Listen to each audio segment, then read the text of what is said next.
Guys, I'm back on the topic. The Prime Minister's left for the United States has been received well. As like a friend of mine says, see, one of our friends, colleagues from school, is the current Indian ambassador to the United States. As I pointed out earlier, ever since 1991, I've been saying the same thing, that we are natural partners. But in a whole room full of skeptics, I was the only one flying the US flag and India-US flag. Right? And he says, rightly so, he says, Bob, for you, is this some kind of a foreign policy orgasm? I'm sorry to use that word, but it's pretty close to that. This is like the best ever. What we're going to deliver. Let me just bring out this Fareed Zakaria's. I want to bring up 2 points of different points of view. One is Fareed Zakaria being interviewed by Karan Thapar, English Jenna. Then you have all the Hindi YouTubers I watch for domestic policy. How both of them are viewing this policy is kind of this particular occasion is unique to see, right? Both on different sides of the pole, right? Fareed Zakaria and Karan Thapar. Though Karan Thapar tried to put very strong questions on the issue of sliding points of democracy, made some things very, very clear. First, this is a monumental visit. It is a monumental visit, only with deliverables. And second point he made, whether you like it or not, and I've said this: the United States technology and defense equipment is the best in the world.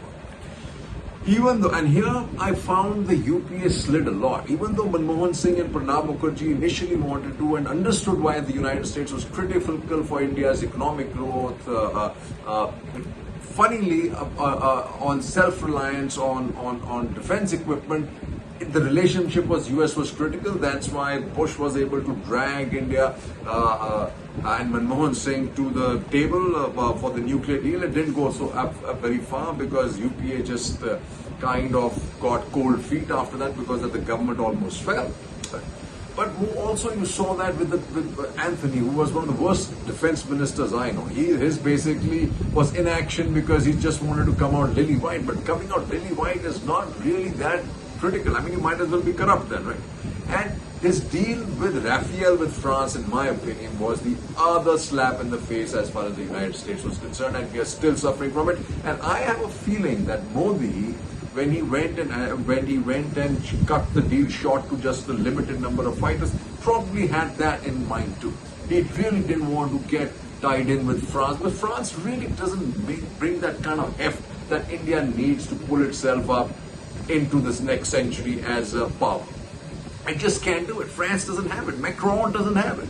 The character doesn't have it. The technology, the supply chains doesn't have it. Nothing has it. Their markets don't have it. We are not really comfortable in France. Just forget it. Almost everybody we know wants to go to the United States. And the second point that Fareed Zakaria made, which is which is important, is a lot of people are saying this about transaction.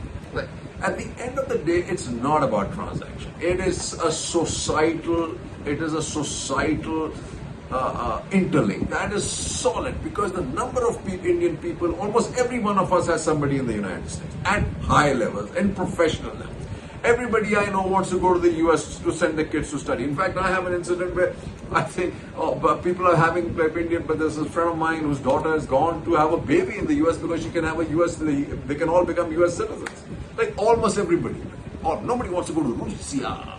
Sorry guys. Nobody wants to go to China. Sorry guys. Do they really want to go to Poland? Do they really want? Well, the first choice has always been the United States, right? So here, the readout that comes out from The Economist is kind of interesting. It says an alignment of interests, not principles. Maybe, maybe not, but it's critical, right?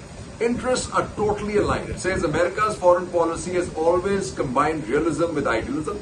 So America must speak out against attacks on democratic norms and human rights, even as it works more closely with India. For its part, India must get used to the idea that as it grows more powerful, it will face more scrutiny. Discount the expressions of unconditional friendship and brotherhood in Washington next week. To work the relationship will have to function like a long-term business partnership. India and America may not like everything about it, but think of the huge upside.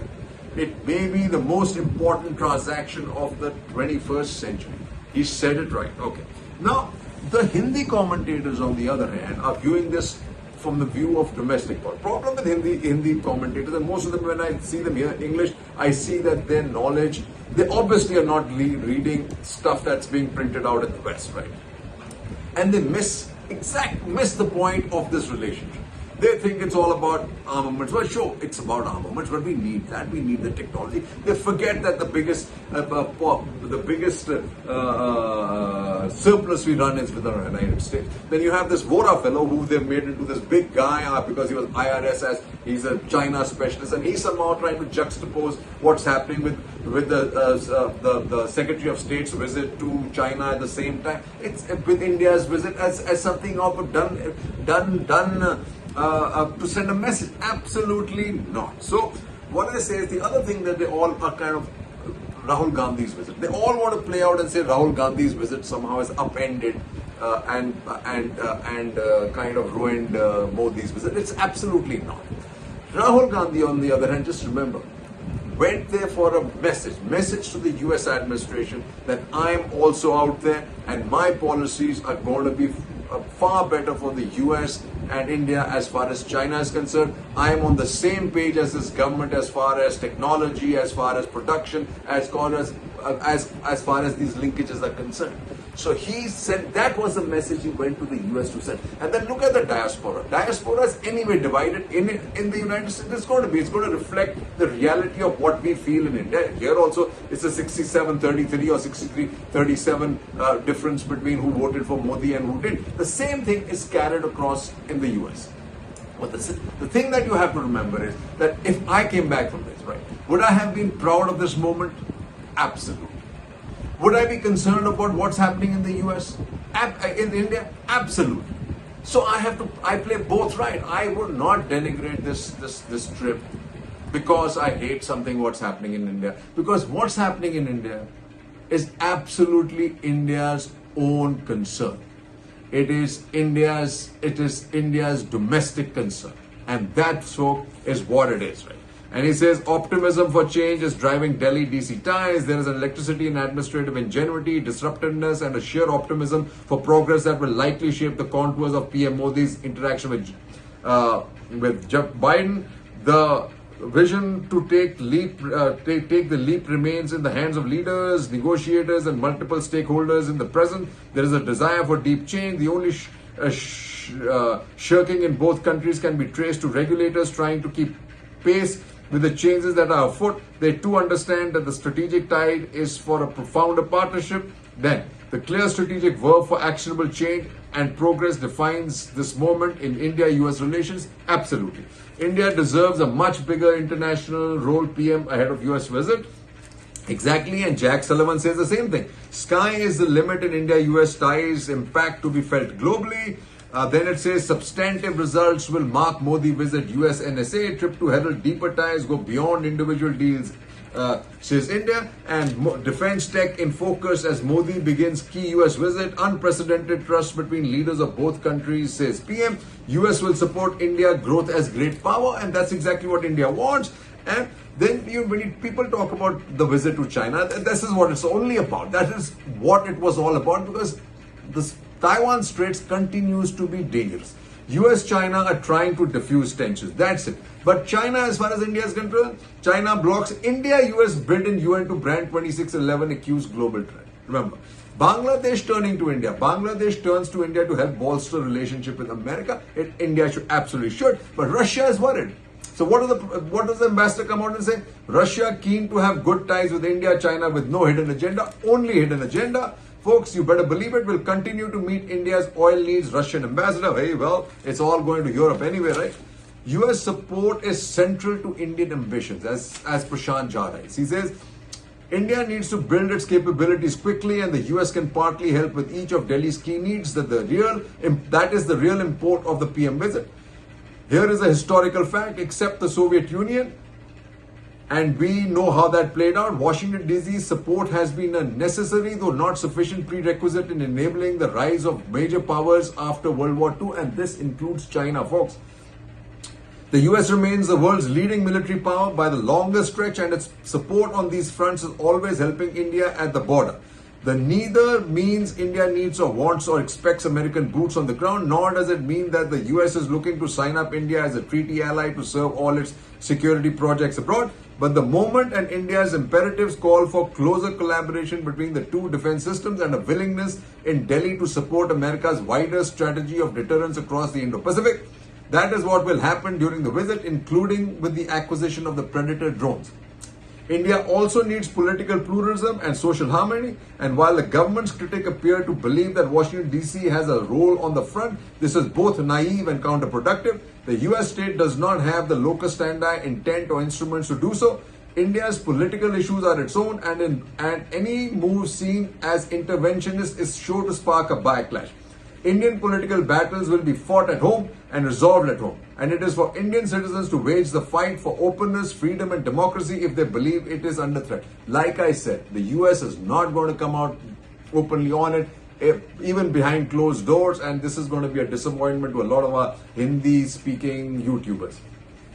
The current government deserves credit for recognizing the importance of the partnership and taking decisions to deepen it with an eye on building strategic, technological and economic capabilities in quick time.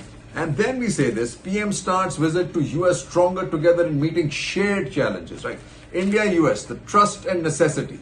Washington's strategic embrace of New Delhi owes both to bilateral efforts and geopolitical concerns. Some divergence remain, but ultimately mutual interests can be expected to trump other issues. Then, no holding back, as Raja Mohan writes. He says, as pointed out by External Affairs Minister Subramaniam Jaishankar, Delhi's past ambivalence towards the US relationship was not in tune with the broad public support for deeper engagement. Modi's major contribution to the transformation of the bilateral relationship lies in bridging the massive gap between street and the straight state of America. The Biden administration too is underlining the fact that popular enthusiasm in the US is the major driver for current big US moves towards India. In his interview to Hindustan Times this week, Jack Sullivan said that the ballast in the relationship is the people in both countries have a fundamentally optimistic view about the role of the other country as partner. People. Sullivan dismissed the notion that the India-US partnership is about a geopolitical bargain. He insists that the relationship today is being built on the foundation of goodwill that permeates public sentiment, private sector engagement, ties between our universities and researchers. By making the question of alliances irrelevant to the development of consequential partnerships, Modi and Biden have turned the traditional discourse on India-US relationship in Delhi and Washington on its head. Their success is a reminder that committed political leaders can easily deconstruct the impenetrable mental barriers that strategic communities often construct, and that's the important part. First, and India and US bank on Indus X to build defense innovation bridge. It says, with the objective of building a defense innovation bridge between India and the US on the sidelines of PM's visit to DC, both sides are likely to announce a joint innovation fund, launch joint challenges, and establish a joint working group to enhance coalition between the defense startup ecosystem of both countries. People familiar of the development said. He says, those involved with the event hope to see the launch of joint challenges focusing on common dual use cases for both countries, the setting up of joint working groups to encourage interactions between startups and governments, the unveiling of a joint fund and greater partnership with academic institutions, and more steps on the US side to ease their regulatory and export control regimes to enable the Indian and American defense ecosystem to work more closely together. Here I think India has to take the leap of faith in terms of buying the fighter platforms from the United States and even connecting HAL with Boeing in one way or the other. It's a drone deal, but plenty needs doing before they see UAVs take wing, and you need the United States ecosystem. PM Modi US visit may boost semiconductor supply chain pact, a roadmap to propel US-India chip push with low-skilled labor better available in India. American companies can benefit by offshoring the operation to India. Absolutely. 2023, a space Odysseus, India-US collab on cards. Foreign policy orgasm? Absolutely. For me, Absolutely. Long time coming since 1991. 3 cheers and Jai Hind.